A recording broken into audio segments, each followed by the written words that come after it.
சங்கடம் தீர்க்கும் சனி பகவானே மங்களம் பொங்க மனம் வைத்தருள்வாய்.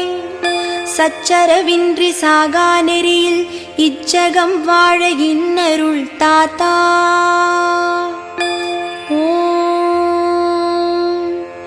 திருநள்ளார் க்ஷேத்திரத்தில் திருக்கோவில் கொண்டு திருவருள் பொழிகின்ற சனீஸ்வர பகவானே போற்றி.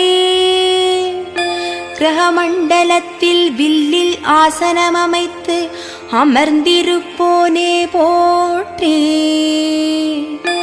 யமனை கிரக தேவதையாய் கொண்டவனே போற்றி. கிரகமூர்த்தியாய் தானே விளங்கும் சனீஸ்வர பகவானே போற்றி போற்றி. சூரிய பகவானுக்கும்